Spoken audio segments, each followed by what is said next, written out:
Oh, we've got quite a few games here. This is a fucking list. Brogan, it is the end of the year. It is the twilight of 2024. The end of Daydreamcast season 4 or 5, depending on your counting. I can't count, so I have no idea. That is canon. That is canon to your character. So, but we do what we have done for the last 2 years, which is look back at the many games of the weeks we have covered and slot them in to the Murph Diagram monstrosity. For first-time viewers, this may look like other diagrams you may know of that have overlapping circles. But this is the Murph diagram. It's different. We have wood. Legally distinct, let's just say. Patent pending. Let's just say. There are talks of the patent, and the patent is currently pending. So we have our 4 bubbles. We have would recommend. That's just like a game that we think we would recommend to someone else. Maybe it will expand their genre knowledge or their gaming history knowledge, or maybe it's just a good time, you know. Respect the craft.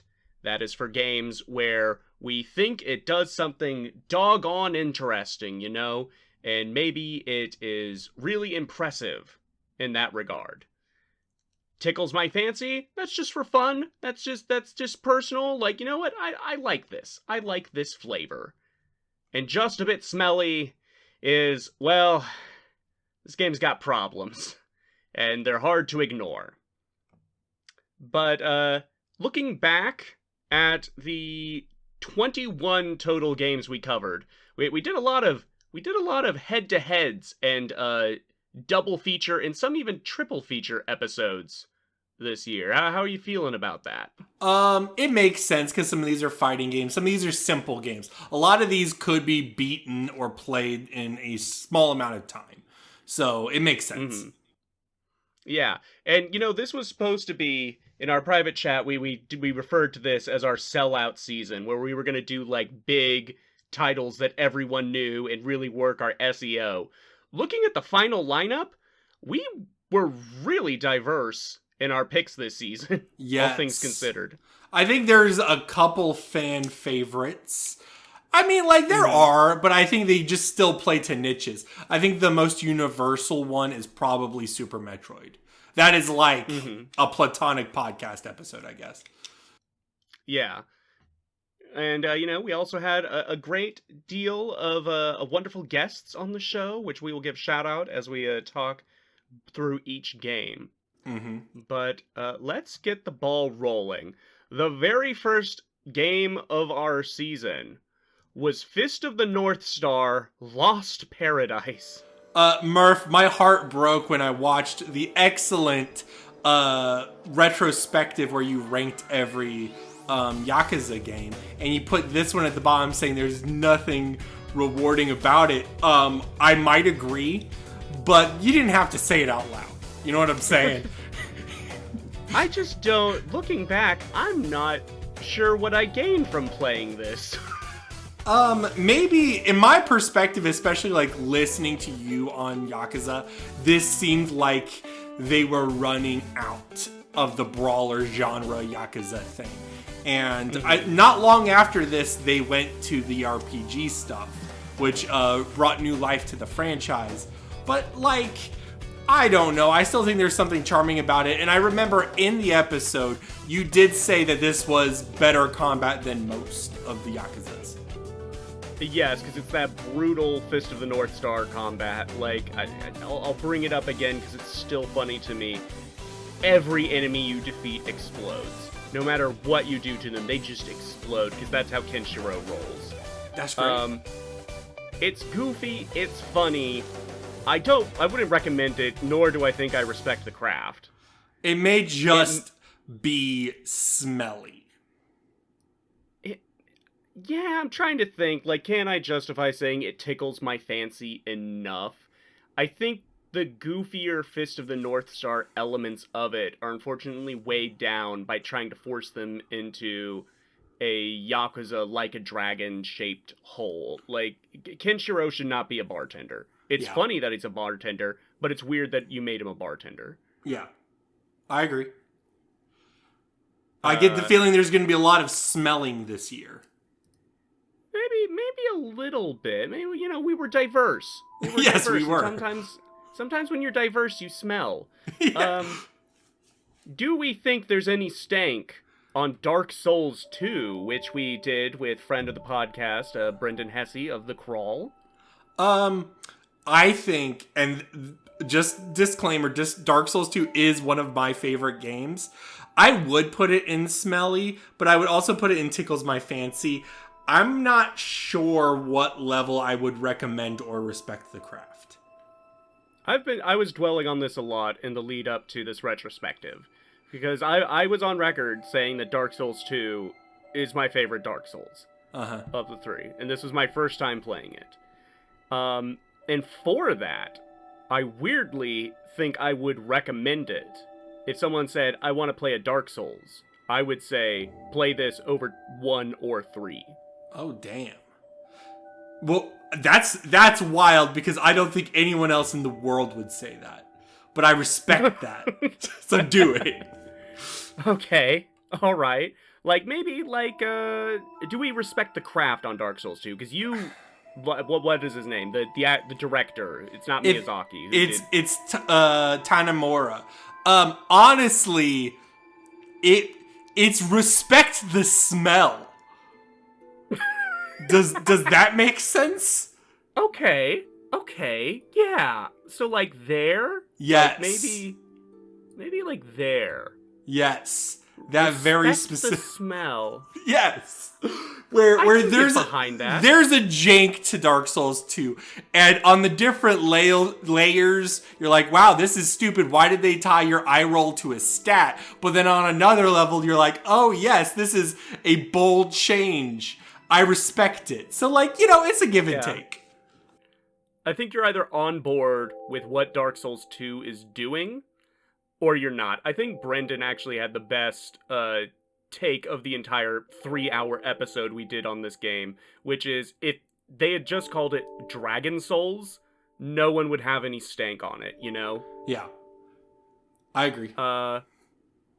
And then, I was not here for this, but you and my Yakuza retrospective co-host, Timo, talked about Devil May Cry 3, so you can take the floor on this one. You should play Devil May Cry 3. I would for sure recommend it. I would for sure put it in respect to the craft. I don't think it smells at all. And you could put it in tickles my fancy. There's okay, no... Yeah. Okay. It is one of the perfect action games. Okay. Anything more to say beyond that, or is that just... period? It's perfect. That's done. Is over. Is perfect. Okay. And then another guest episode with Tucker Hazel from the Backlog Banter. We had the original N64 Paper Mario. I still stand by what I said in that episode, which is that it's good, it's cute. The entire time I'm thinking about how much better Thousand Year Door is. Do you think... I think that's the problem with Paper Mario, is I think literally everybody has the Murph disease of they play a Paper Mario game and they go, I wish I was playing Thousand Year Door. And I'm like, yeah, Thousand Year Door is fine. It's probably technically the best Paper Mario or Mario RPG. But do you seriously feel that playing other Paper Marios, or is it just 64? Well... I've only played 64 and Thousand Year Door. Oh. So, if we're counting other Mario RPGs, I've played Superstar Saga and Bowser's Inside Story. I feel like the Mario and Luigi thing, I think, has enough identity for people to not immediately think Thousand Year Door. But, I just see it a lot, when Color Splash or Origami King comes out, they're like, when are we going to get another Thousand Year Door? And I'm like, we don't need that. The remake just came out if you need it that bad. Right, but if they said, we need another Paper Mario 64, would that make sense to you? If they said, let's make a Super Mario Bros. 1, would that make sense to you? No, it's just a product of its time. And that's okay. It's not bad because a better game came along that was literally the same, but more. It's like, Paper Mario walked so Thousand Year Door could run, but that doesn't mean, like, you don't give it the silver. I mean, like I said, it's still cute. Like, the Paper Mario aesthetic is probably one of my favorite Mario looks. I like how the Mushroom Kingdom is conceived of in this world. So it goes and tickled my fancy for me regardless. I don't know if I would recommend it or can even say I respect the craft. I don't think it smells at all.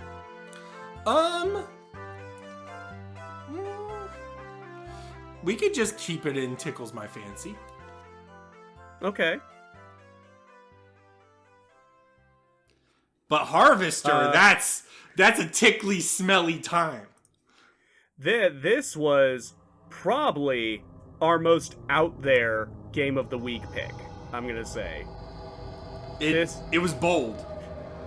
It was bold, and you know what? I think it's still one of my favorite episodes of this season. Because grotesque art provokes grotesque conversation. Yes.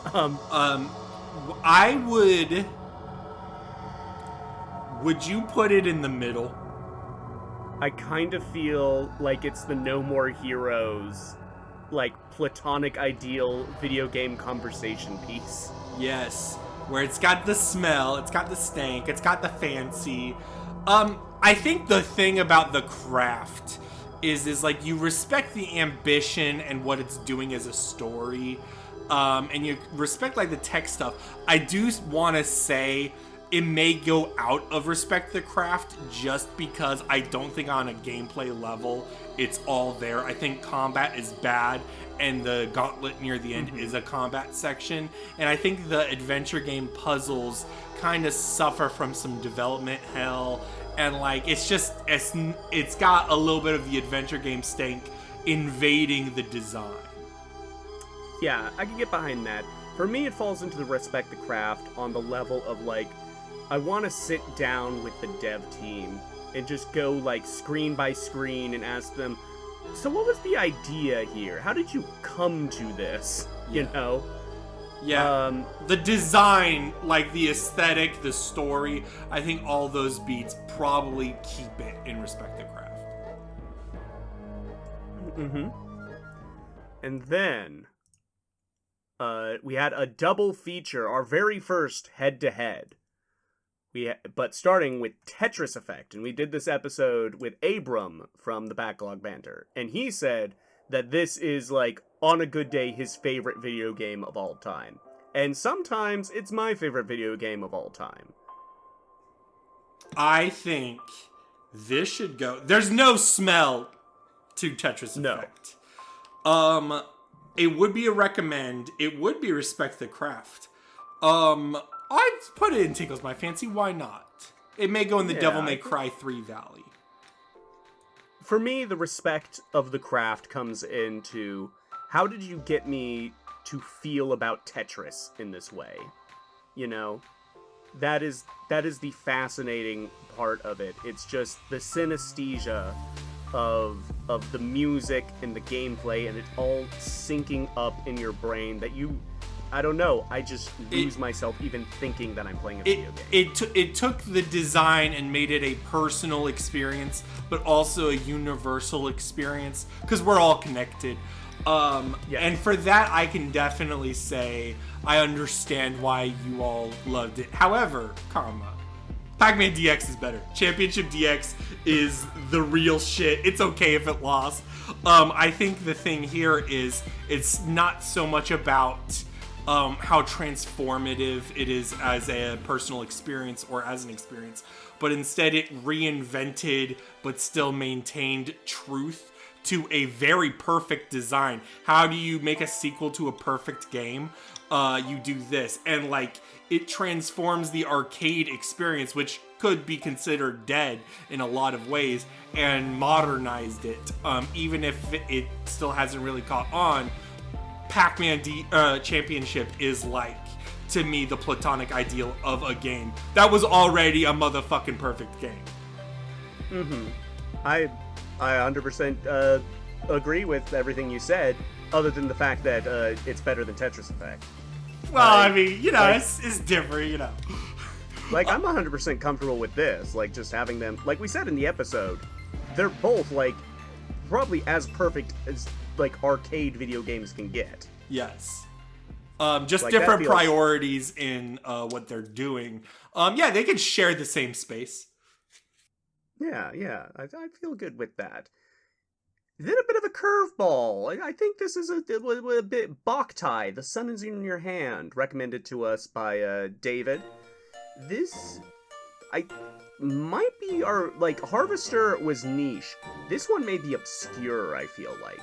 I mean, I think it was famous for a very specific... If you played Game Boy Advance games a lot, I think you probably knew about it.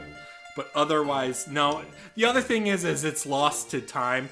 I would not recommend it only by the fact that I think I would recommend it on original hardware. If you had a Game Boy Advance and a cartridge lying around, I would recommend it. But like on the emulator experience, I don't think we were there, in my opinion. No, I think it's very hard to recommend a game that you can only play in its like pure original context, you know, like some Wii games, you can play that on emulation just fine. You're not missing anything. You can never play Wii Sports on emulation and feel the same way you would have the first time you played Wii Sports. Yeah. Boktai's a lot like that, but as we talked about in the episode, it's not just that it does like the cartridge has a solar sensor. It's that it does a ton of stuff with that and a ton of stuff without that. The whole, like, stealth survival, like, Metal Gear Solid gameplay of this game is really solid and interesting. Yes, I think I would put it in respects the craft and tickles my fancy. I don't think I would recommend it. I don't think it's smelly. No, it doesn't have any, like, man, of the titles we've played, this one I keep thinking about. I keep thinking about Boktai and what a fascinatingly designed game it is. And how we need more like it, quite frankly. All right. The double feature. Let me ask you, Murph, before this. Has your opinion on Fallout 2 changed at all since recording? Probably not. Okay, all right. I re-listened to our double feature on Fallouts 1 and 2, which we did with Steven of the Stacks. Mm-hmm. And I think I stand by most of what I said, and am still willing to acknowledge my feelings on these games are largely about my particular playthroughs. That makes sense, yeah. That all said, I would not put Fallout 1 in smelly. I would recommend it, and I would respect the craft. And I think Fallout 1 specifically tickles my fancy. I think it has a very unique aesthetic and is a very unique game. I think it's one of those that ages really well if you have the open mind for it. Mm-hmm. Well, you said, like, Fallouts 1 and 2 were, like, in your top, like, 20 games of all time. Yes, I love them both. And I like Fallout 2 a lot. I think there are problems with Fallout 2, but it's just one of those cases where the inconsistency mixed with the scope kind of doesn't matter to me. Like, let's just do Fallout 1 first. Where do you put it? I think it would 100% fall into would recommend for me. Yes. Because weirdly, even though it's like an old computer CRPG thing, it's only like 8 hours at most, and it plays more like a point-and-click adventure. I find that pretty recommendable for people that are like wanting to know about the origins of Fallout as a franchise, or wanting to know about like CRPGs as a genre. It's very recommendable in that capacity. Yeah. I don't know. I don't know how much I respect the craft or how much it tickles my fancy. I think the writing is really respectable, but if you played it like I did, and I wasn't like hacking the game, I wasn't like consulting guides, but I just stumbled across the master, right? And the game acted like I had seen all the foreshadowing and build up to who the master is. And for a game, it's just like one of those things where the game accounts for so many things you do that when it shows you something it didn't account for, it sticks out like a sore thumb to me. And that's still flavoring my perspective on it.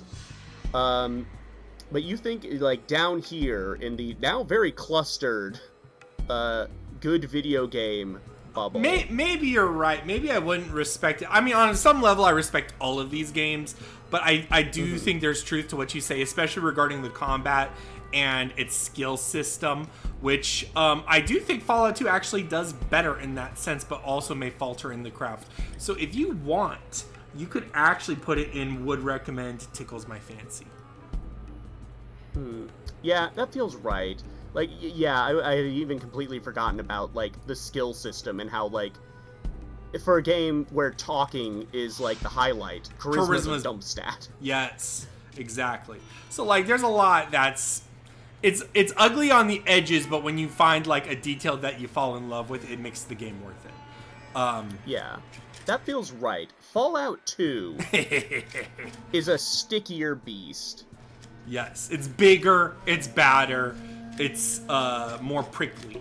Definitely more smelly, but there's a lot of ambition there. And like with Dark Souls 2, very comparable to me, is I like the scope, and then I like being able to dissect certain things. Like New Reno as a level and as an area is amazing, and I like how the quests interconnect between the areas, and I like the party members.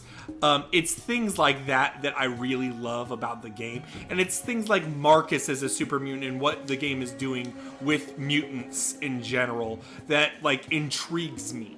I do think that, like, for instance, the beginning of the game is incredibly rough. I would not recommend this game unless you are already a fan. Like, you should play Fallout 1 first, go, I really like this, and then play 2. Don't go to 2. That being said, it tickles my fancy. I think that Fallout 2 is fascinating to dissect in the context of where we're at with gaming now, because like the prelude to a lot of how we do open world games is there in Fallout 2. All the goods and all the ills of, like, you can have this really dense single area where it has a storyline that could be its own, like, be the main plot of the game. But it's also in a corner of the map that the player just can completely miss, you know? Or not even care to explore because the game isn't good about hooking them. But, like you said, things like New Reno and I think Vault City, like, those are unique post-apocalyptic settings. And this is also one of the few games, especially within franchise, but in general, that is a post-apocalypse where you see a society's starting up again, and the interconnected politics is pretty advanced for a game and what it's doing. So I wouldn't recommend it, but weirdly, I respect the craft, or more, I'm fascinated by the craft, in the same way of Harvester. So I think, like, down here in Dark Souls 2, since you enjoy it, it can go and tickles my fancy. Gotcha. I just think that, like, there's a definite smell about it, and a lot of it comes in the form of just very hackneyed, like, pop culture references, and Scientology, and, like, but in the context of how people talk about Fallout 2. I find those, like, I don't know, I'm just fascinated by, now that I have played it, and I know what Fallout 2 is, I'm fascinated by what I thought it was and what the discourse I always saw around it was. Yeah.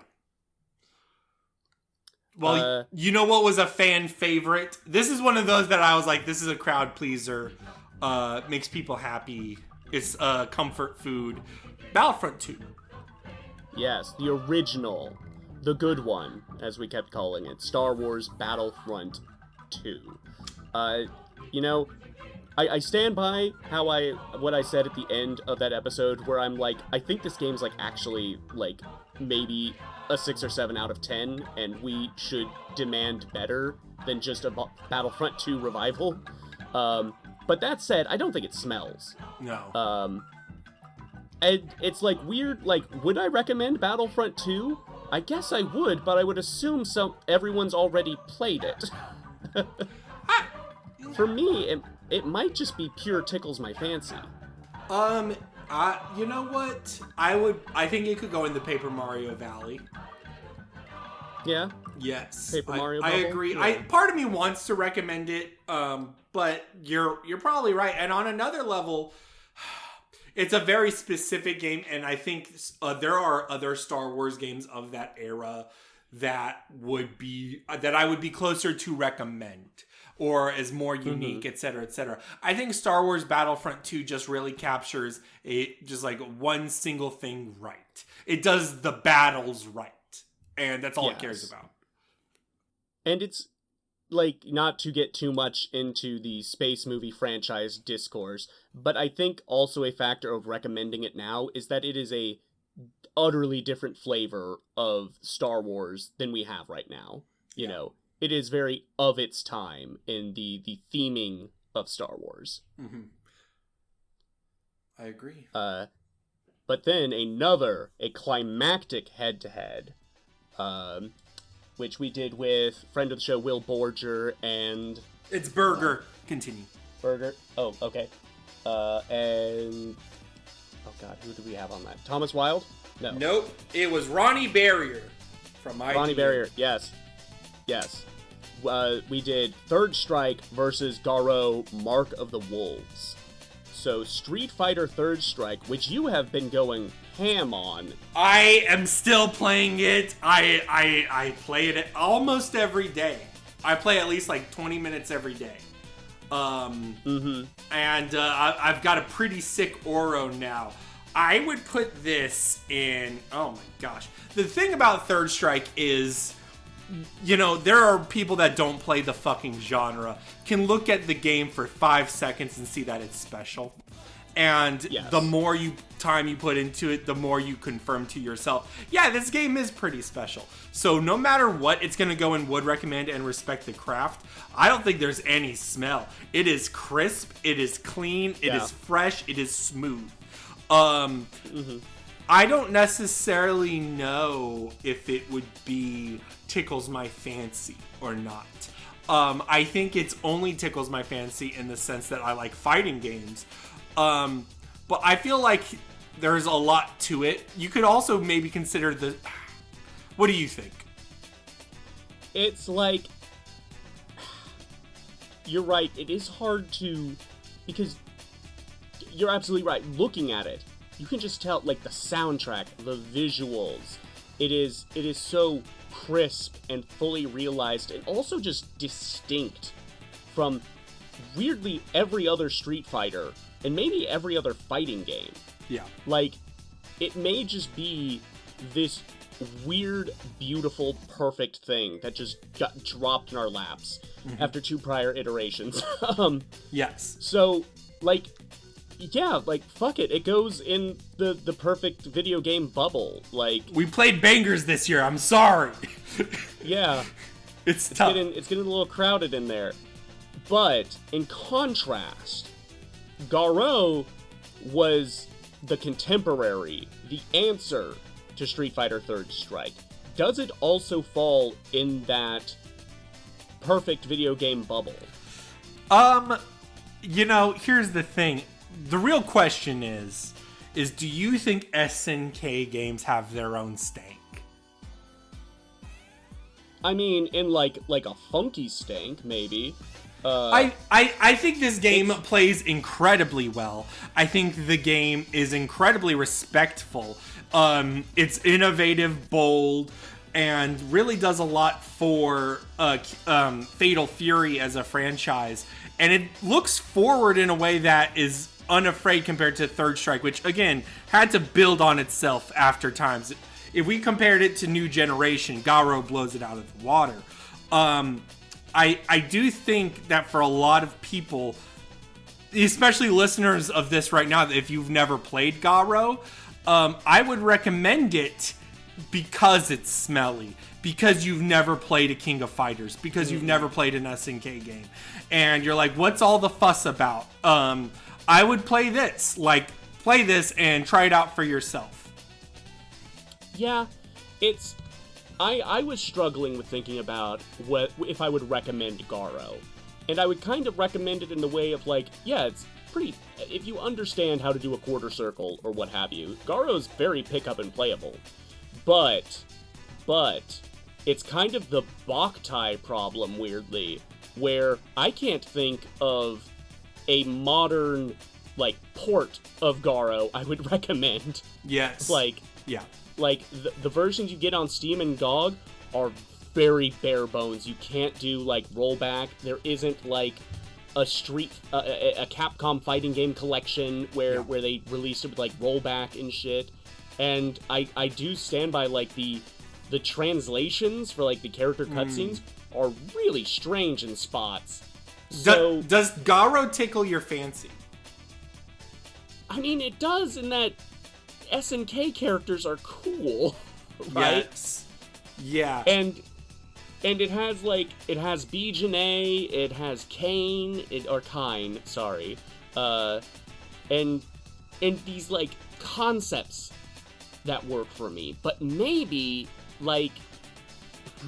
I would put it maybe there, or maybe down below into the tickles my fancy. No, you're right. I would not recommend it. After you saying that, that makes sense. Yeah. And it's hard to respect the craft weirdly because it is as tight as Third Strike, but it's not as flashy about it as Third Strike. Mm-hmm. You know. But then again, it doesn't need to be. You could put a jacket on Terry, and Terry's the coolest man ever. That's, you know what I mean? It's effortless in that way. So maybe it's smelly and respects the craft. And dear listener, I would recommend it in the video, but maybe don't put it in the bubble. Yeah, I think that feels right. If we get to the end and that sticks out to me, I'll correct it. But that feels right. Okay. Okay. I think it's gonna get a little denser down in the Devil May Cry 3 bubble. Because we got Super Metroid. Murph, this may be the time. I didn't bring it up or anything. I don't know if this tickles my fancy. Obviously, it's a perfect game. Obviously, you respect the craft. Obviously, you would recommend it. And obviously, I don't think there's a smell to it. I don't think it tickles my fancy. I think it is not my favorite Metroid. I feel like Metroid as a series grew. You know, our guest of that episode was Brian, of IGN Freelancer, etc., etc. He also has the Platformers podcast. He thought that this is a perfect game, and they never even got close. I felt like they just changed priorities and focused on other things after they made a perfect game. And in that, I like Fusion more because of how stinky it is. I like the stank after. Does that make sense? You like the vinyl pop. Yes. So I don't know how you feel about it, but I would not put it in Tickles My Fancy. Also, to slightly get out of the Devil May Cry 3 Valley. But yes. If there was only one game in Devil May Cry 3 Valley, I would put it there. But no, it can go out of that bubble. Let me think on this, because I wouldn't call myself a Metroidvania guy. I don't have anything against the genre, it's just not something I gravitate to. But Super Metroid's fun, and fun in a way that it leads you along and it intrigues you. Mm-hmm. But I'm not sure I would say that, like, I don't know, the moment-to-moment gameplay stands out to me. Because I do recall various periods of, like, grinding for missiles or health or what have you. And,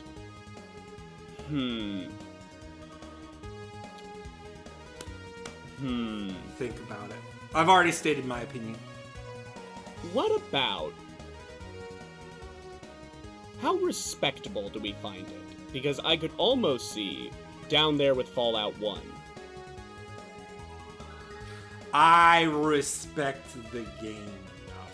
I think it is like, if someone was making a Metroidvania in the genre, Super Metroid would be the first game I would recommend them to look at as a blueprint. So in that, I don't think I can, like, That's not fair. put it in Respect the Craft. You know, let's slot it up there where you originally pitched. If we can re-examine Garou and Super Metroid when the time comes. Yeah, but that feels right, because it is just, like, I said it in the episode, you know, it's a reoccurring theme on this show where I play something for the first time, what's one of the greatest of all times, and I'm like, this doesn't feel that goaty to me. Super Metroid felt goaty to me. So in that, I do think it is very recommendable, and it is very respectable. Because, like Garou, it's kind of perfect in a very effortless, non-flashy way. And then we went a little nostalgic. We called back in our boy from Iceland, Acer Aesthetics, to talk about Sly 2, Band of Thieves. Where would you put this, Murph? For me, it doesn't stink. And like I said in the episode, I prefer Sly 3, but I could also see arguments for any of the first 3 Sly games being the best in the series. I know you prefer Sly 1. Let me pitch this, and you can finish your thought. How about just would recommend?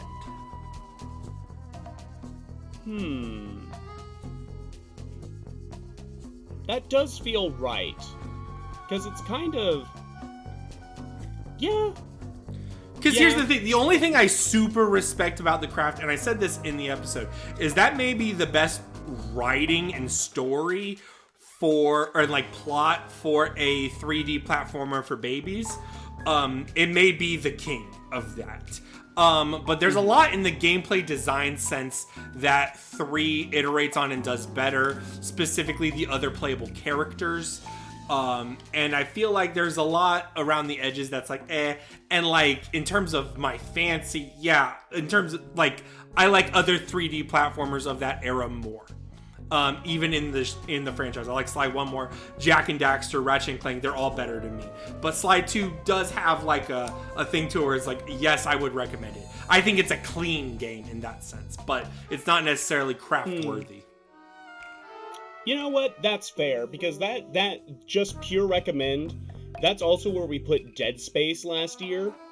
And I kind of feel weirdly the same about Sly 2 as I do Dead Space, where I'm like, if I heard someone hadn't played Sly 2, I'd be like, yeah, you should play that. It's a good game. You would probably, like, learn a lot about PS2 platformers of the era and stuff, and that would be my statement on the quality of it. I wouldn't need to say, oh, and also I like it a lot, you know? Yeah. It kind of speaks for itself on its quality. And for that, I think would recommend. That's fine with me. There we go. We got a clean one. All right. Now, Soul Reaver. Has your opinion on Soul Reaver changed?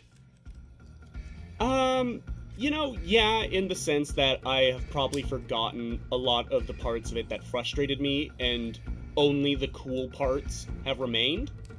Okay. I do feel like it does have a bit of smell to it. I agree. But my struggle is, would I recommend Soul Reaver 1 or not? Ooh.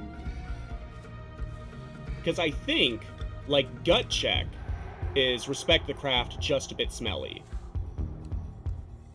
in the Garou field.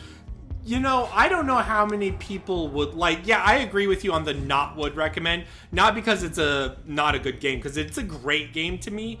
But I don't know how many people would like it. You know, you need to know someone's genre tastes pretty damn well. Yes, both in literature and in video game genres. To know if they would prefer Soul Reaver. Yeah. Does it tickle your fancy?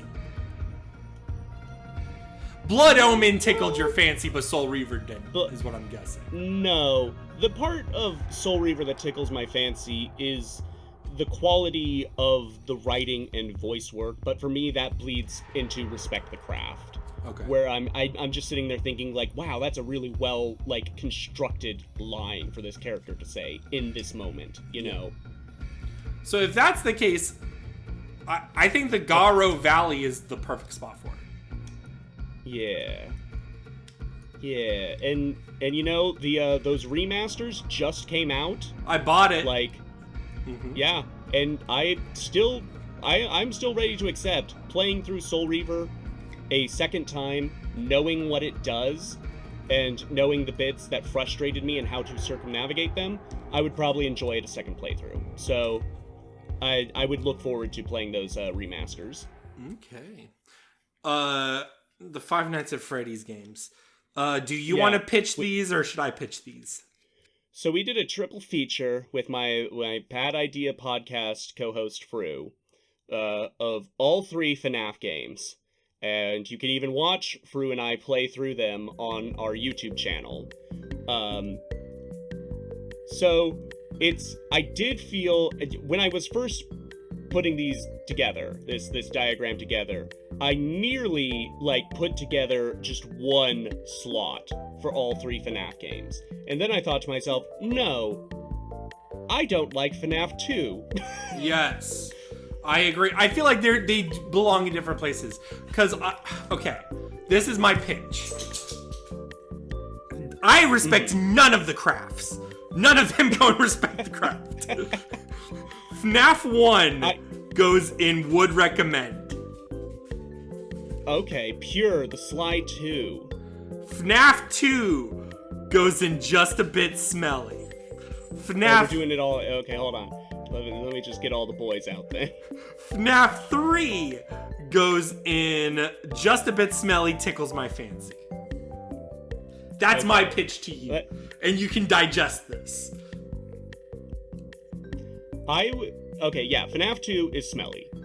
Like, I just don't find much redeemable about that game that I could not consume from a fucking game theory video, you know? Yeah. FNAF 1... I mostly would recommend it on a historical basis, and I think is probably the most indicative of a genre. You're gonna hate it because of what it's going next to, but I kind of feel like I do respect it just a little bit. Oh my god! They're equals. I can't do that, Super Metroid, man. I can't do that. Okay, what about here? Tell me what you respect about it. I do think that Freddy Fazbear is weirdly iconic in his design. And the same goes for all of them. It is just a lightning bolt concept. And that is what I find respectable about it. The actual act of playing it, probably a bit smelly. But it's easier than the other FNAF games, so I would recommend. But I think there has to be something respectable about how simple it is and how that caught the world on fire. You know? It's begrudging respect. Okay. Alright, yeah, put it in that valley. That's fine. I'm not gonna keep arguing on it. Okay. And where did we say FNAF 3? Smelly and fancy. Smelly and fancy. Yeah, that's fair. Because to me, it was the funnest game. It does the things I like most or find the most interesting with the thing. I feel like it doesn't deliver on the pitch of Chuck E. Cheese animatronics are scary, but instead just tries to be a more conventional horror experience. And the game itself is more solid. I like the vibes more, is I guess the easiest way to say that. Yeah.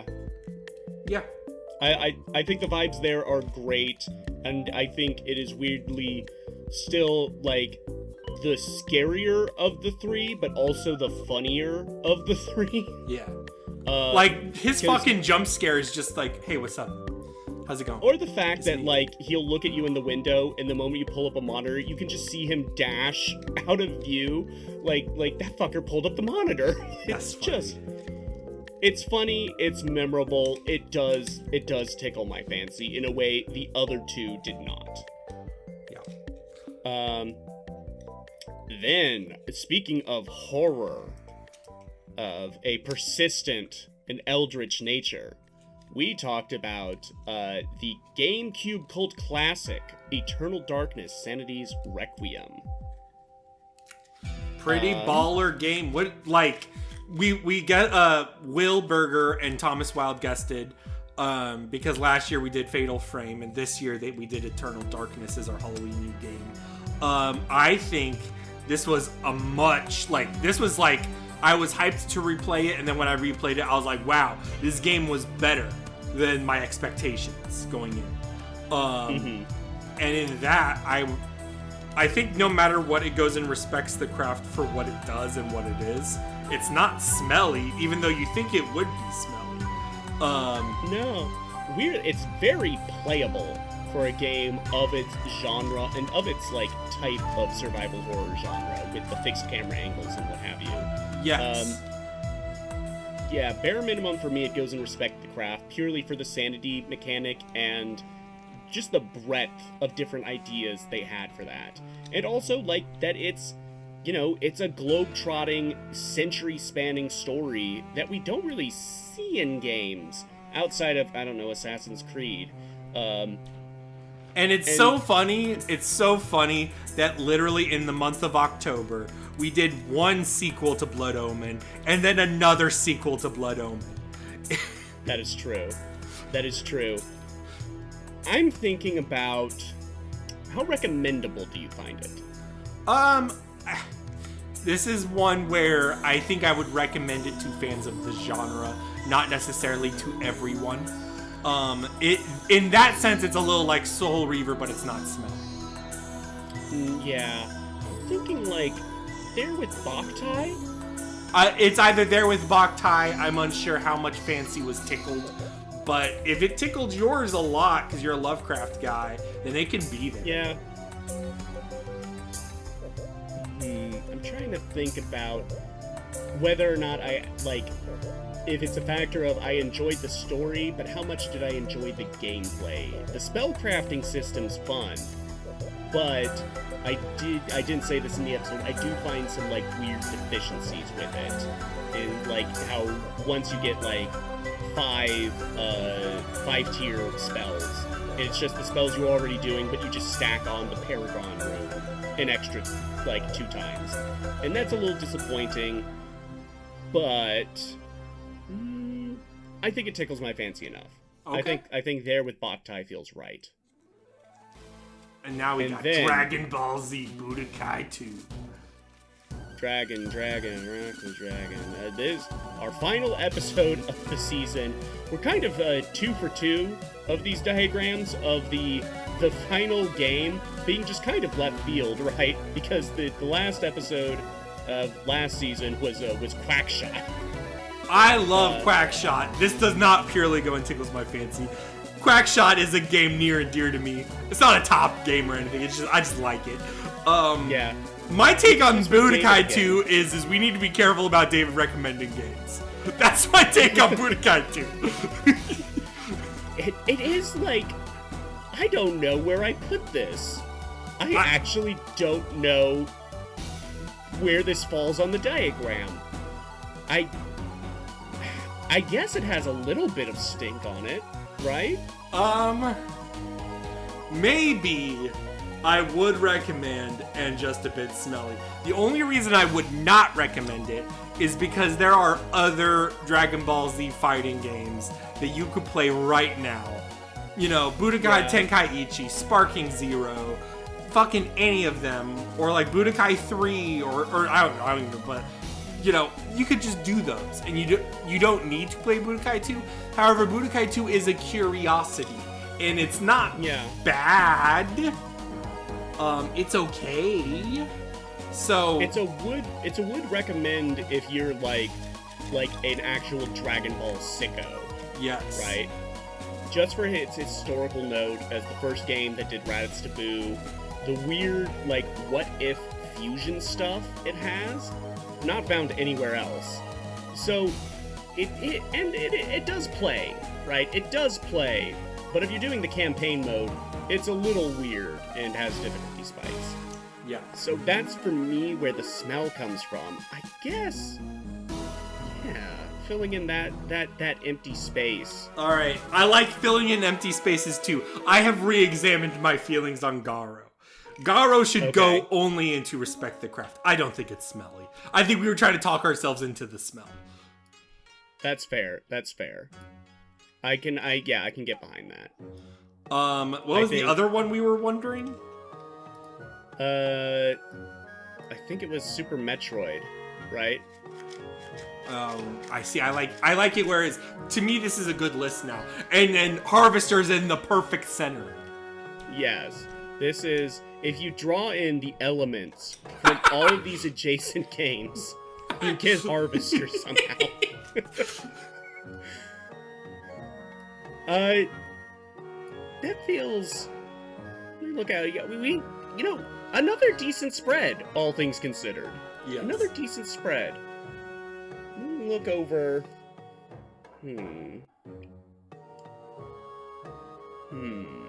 No, none of these jump out at me as egregious. It is wildly funny that FNAF 3 is the only one that tickles my fancy and smells. Yes. But I think we played a higher caliber of game devy ass games, you know. Yes. Most of these are in Respect the Craft, ultimately. Yeah. Yeah, most of these games are good. Even when they're like, they're good. Like, the worst game of this lot is, in fact, Lost Paradise, probably, or a FNAF. Those are like the bottom of these tiers, I would say. And Lost Paradise, like, again, it's just a flavor of smelly where, I don't know, it just feels of a product. And if Lost Paradise was 4 hours long, I would put it above the FNAFs. But FNAFs are also short, so it's kind of hard to be like, oh, they're dog shit. Yeah. Otherwise, like, literally, I would recommend every other game. Like, these games are all great, so, yeah. Yeah, if you occupy, like, the game discourse, you have a podcast sphere, like, all of these were great content for episodes. I don't think we really ran out of anything to say about any of these. They're very digestible and dissectable. Yeah. Well, Murph, we've done it. We've done it. We have looked back on the year that was 2024, and now 2025 looms in the distance, a little bit threateningly, if I'm being honest. But we'll burn that bridge when we come to it. Yeah. We're gonna burn bridges. I love it. That's how we do it here. But, check out the Daydreamcast. We're going to have more on our YouTube channel in this final month of the year. We're going to be throwing this up. We're going to be throwing up another compilation of variety minutes. I've got that halfway done now. Oh, shit. And maybe some end of the year little Christmas Eve streams, maybe perhaps. Ooh, that sounds good. But do not look out for our Game of the Year retrospectives. We are actually going to take a page out of the Oscars books and wait until the year is actually complete before saying what our favorite games were. I agree. Rather than having the weird November cutoff that Keeley has for his show. Why the fuck did Indiana Jones come out last week? What the fuck? All right. I think on that note we're done. What the fuck, Keeley? Yeah.